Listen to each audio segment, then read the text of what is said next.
Penktadalis šalies savivaldybių pasiekė vyriausybės iškeltą tikslą, kad priedangose laikiną apsaugą gautų 50% gyventojų. Tai praėjusią savaitę pranešė Vidaus reikalų ministerija. Šiuo metu laikiną apsaugą galėtų pasinaudoti 31% šalies gyventojų. Daugiau apie tai kalbame su priešgaisrinės apsaugos ir gelbėjimo departamento civilinės saugos valdybos viršininku Edgaru Geda bei civilinės saugos specialistu Sauliumi Zabulėnu. Sveiki. Taip, laba diena. Tai, ponė Geda, pradėkime pokalbį nuo jūsų. Savivaldybės atsakingos už priedangų parinkimą, žymėjimą bei parengties organizavimą. Priedangų situaciją šalyje kartu su savivaldybėmis koordinuoja būtent priešgaisrinės apsaugos ir gelbėjimo departamentas. Prieš 2 metus įsigaliojęs krizių valdymo ir civilinės saugos įstatymas įtvirtino prievolę suprojektuoti ir įrengti priedangas visose naujai statomose visuomeniniuose pastatuose. Tai kaip bendrai jūs įvertintumėt tą pasirengimą šiandienai? Vertinimui matyčiau, kad tai turėtų daryti vyriausybė ir yra tam nustatyta procedūra vertinimo, kaip būklę vertina. Aš bendrai galbūt galėčiau apibrėžti tą pasiekimo rodiklius. Ir tie pasiekimo rodikliai, lyginant su tuo, ką pasiekė kolegos Estijoje ir Latvijai, mes esame gerokai nuėję į priekį. Nepaisant visų, kaip sakė, nuomonių, bet iš tikrųjų mūsų šalyje procesas priedangų klausimo ir teisinių ir praktinių požiūrių kol kas lenkiamas savo kaimynus. Tai tiesiog dėl to yra kažkiek džiugu, o problemų tai visose veiklose visada yra, kai žmogus dirba, tų problemų visada yra. Tai, nežinau, tai gal tada apie problemas pašnekėsim pagal šių klausimų. Kaip konkrečiai yra pasirengusios savivaldybės, kaip gerasis pavyzdys yra išskiriamas ir patikimas Kauno rajonas, prastesnė padėtis yra apibrėžiama Vilniaus rajone, tai kokios apskritai tos pasirengimo galimybės savivaldybėse? Jo, tai iš to, ką jau esam minėję ir čia spaudos konferencija praeitą savaitę buvo, šiek tiek tie duomenys atsinaujino. Nuo praėjusios savaitės turime 3313 priedangų ir bendras slepiamo gyventojų tose priedangose procentas 1% užaugo iki 32. Vėlgi supuoklės, vadinkim, tai geriausiai sekasi galbūt mažesnėms savivaldybėm, bet Kauno rajoną išskyriau dėl to, kad Kauno rajono savivaldybėje bendrai yra gyventojų tikrai didelis skaičius. Pagal statistikos departamento duomenis 106 000, šiek tiek virš. Tai dėl to būtent šitai savivaldybei dabar jos ta geroji praktika, mes tikrai tą gerąją praktiką ir viešai, ir darbinių lygių tikrai dalinamės ir ją bandom išskirti ir rodyti kaip pavyzdžio. Ir kas ten būtent aktualu, kad šitai savivaldybei ypatingai pavyko susitarti su daugiabučių namų bendrijomis ir rasti tą sutarimą dėl tų priedangų parinkimo tik į tą oficialų mero potvarkį, tiek atitinkamai jas paženklinti. Ir dabar, jeigu konkrečiais skaičiais, tai praktiškai viešieji pastatai tokie kaip įvairios mokyklos, tada kultūros namai, dažniausiai tos mokyklos yra kultūros namai, yra viešosios nuosavybės pastatai. Tai būtent šituose pastatuose praktiškai beveik tas pats gyventojų skaičius slepiamas, nors jų parinkta gerokai mažiau. Pavyzdžiui, Kauno rajonas parinkęs 354 daugiabučius namus kaip priedangas, arba priedangas, reiškia, parenka atitinkamose Rūsio cokolinio aukšto patalpose, o mokyklų yra 30 parinkta, kultūros namų 10 parinkta. Ir tai labai, gerai iliustruoja tai, kad diena naktis, ta prasme, kad mokyklos, kultūros namai greičiausiai būtų slėpimuisi dienos metu, o daugiabučiai namai jie būtų labiau naudojami, reiškia, nakties metų slėptis. Tai čia ta vadinama geroji praktika. Dabar iš tų praktikų, kuriems galbūt mažiau pavyksta susitarti su gyventojais, tai jūsų ir paminėtas yra galbūt šiek tiek Vilniaus rajonas, bet nebūtinai dar yra tų situacijų įvairių ir kitose raudonose savivaldybėse. Bet dalis savivaldybių akcentuoja, kad vėlgi ten daugiabučių namų, tos bendrijų namų, reiškia, savininkų pozicijos yra viena, sakykime, medalio pusė.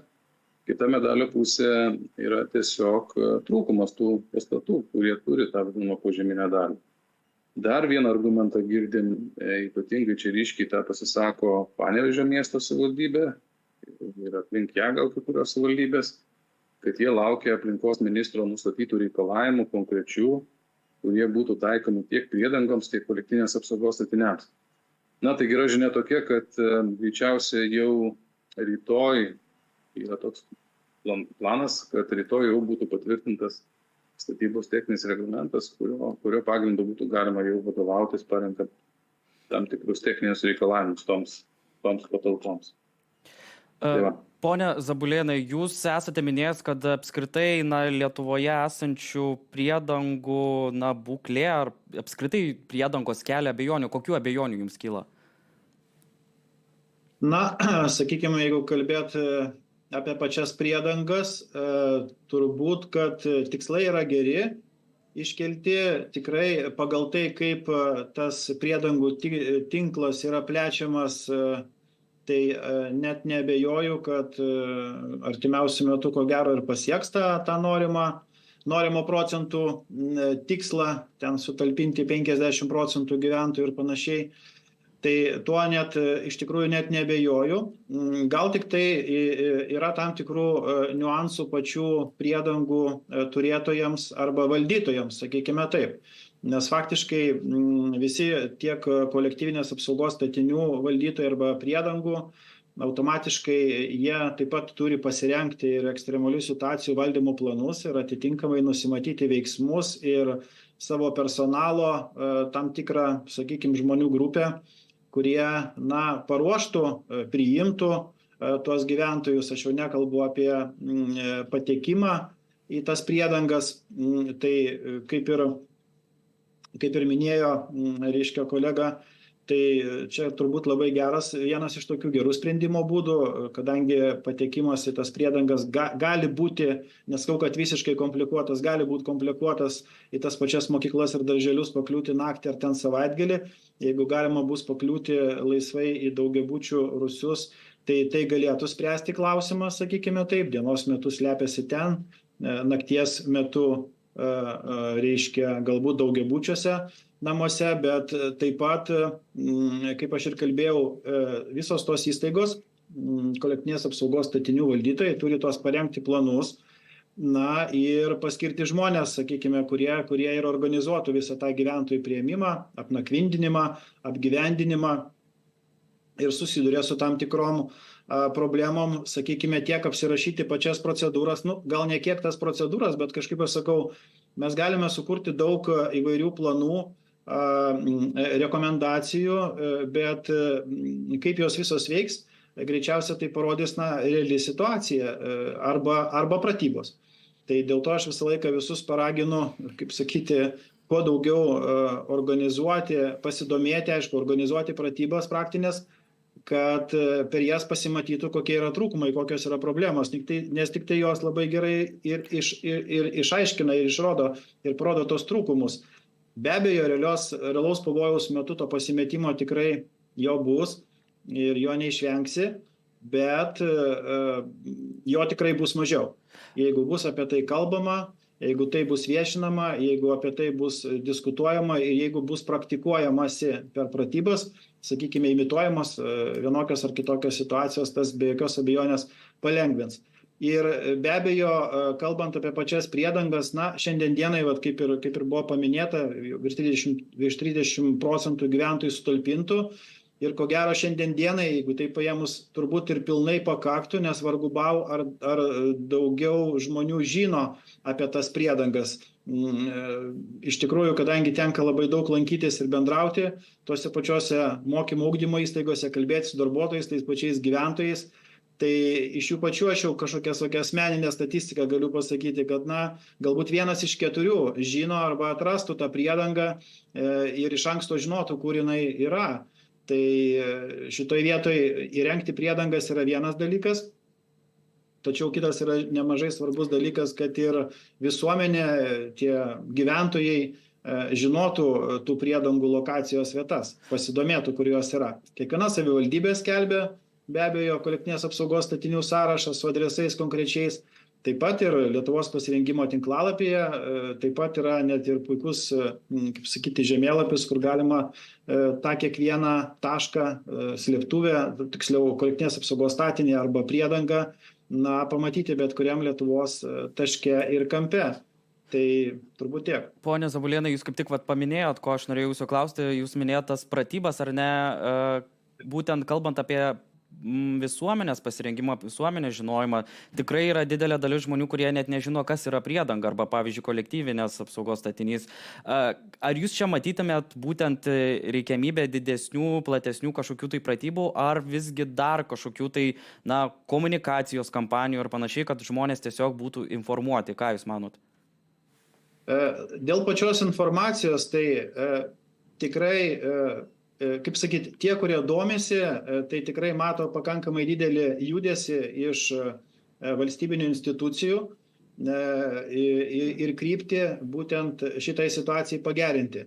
Bet turėtų, čia kaip sakyti, iš valdžios pusės žiūrint, bet tas judėjimas turėtų būti ir iš paprasto žmogaus, iš paprasto piliečio pusės, kad jisai irgi būtų suinteresuotas, kad jis kažkaip tai domėtųsi ir lygiai tą pačią kryptimį judėtų, nes tarsi informacijos tai ir netrūksta ir jinai nėra kažkur tai paslėpta, sakykime taip, apie tos pačius statinius, kolektyvinės apsaugos arba priedangas ir kokios jų yra paskirtis, yra labai puikiai aprašytos ir labai lengvai prieinamos, tik tai tas pats žmogus turi pats daugiau domėtis. Dabar dėl to paties domėjimosi, tai, sakykime, turbūt galbūt reikėtų, daugiau šviečiamųjų laidų apie tai ir galbūt daugiau integracijos į patį mokymo ugdymo procesą nuo mažesnių dienų moksleiviam. Ačiū ir ponia Geda, ką jūs apie tai manote trumpai irgi? Tai pritariu, tas iš esmės vyksta.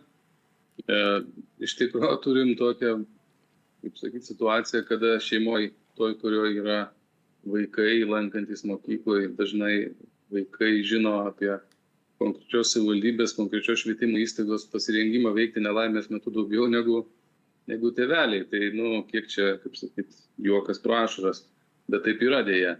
Ir galbūt su vaikais iš tikrųjų, ką mes jau čia, kiek turim progų, komunikuojam, bet, žinot, klausimas, kiek mes čia tikim tą grėsmę, kol kas daugiau mažiau televizijoje tie dalykai, kaip prasideda, taip ir baigėsi išjungus televiziją daugeliui gyventojų toks įspūdis, kad susikrauti savo šeimos išvykimo krepšį, pasidomėti LT72 rekomendacijomis. Tai yra tam tikra sąlyginai reklama, kurią aš pažiūriu, bet kuria netikiu, galbūt taip nuoširdžiai ir nedarau tą, ką siūlom. Bet dalis, manau, žmonių vis tiek tikrai naudojasi tą informaciją, ką čia gerbiamas Saulius irgi minėjo. Galbūt svarbu, žinot, mes iš principo dabar, jeigu apie LT72 kalbėti, mes ten iš tikrųjų teikiam mokymai rubrikoje ir toliau dar tobulinsim tą. Iš principo dabar gyventojams šiais metais atveriame 2 tokias naujas galimybės. Tai yra iš principo ateiti, vėlgi, čia labiau tikintys jiems, bet iš principo visose Lietuvos bažnyčiose norim padaryti vadinamą tą diskusiją, pristatymą apie civilinę saugą. 735 bažnyčios Lietuvos, 7 vyskupijos. Praktiškai jau baigiam apmokinti 7 vyskupijų dvasininkus ir įsibėgėjant pavasarį įsibėgės tas vadinamas religinių renginių ciklas. Ir tikrai mes aktyviai per tuos renginius, per kitas, sakykime, religinės apeigas šventes, mes stengsimės gyventojams iš anksto pranešti, kada toj bažnyčiai galima tiesiog sužinoti aktualią informaciją gyventojui, toj būtent vietovėj, toj parapijai. Tai galbūt vienas toksai būtų, sakykime, segmentas. Pone Geda, aš labai atsiprašau, pertrauksiu jūs, tiesiog mūsų laikas labai jau spaudžia ir baigėsi. Tiesiog ačiū už pokalbį ir ačiū už jūsų pasidalintas mintis. Mes kalbėjome su priešgaisrinės apsaugos ir gelbėjimo departamento civilinės saugos valdybos viršininku Edgaru Geda bei civilinės saugos specialistu Sauliumi Zabulėnu. Ačiū Jums labai, kad prisijungėt ir paaiškinot visą situaciją. Dabar reklama, po jos grįšime ir tęsime laidą ir kalbėsimės apie saulės elektrinę paramą.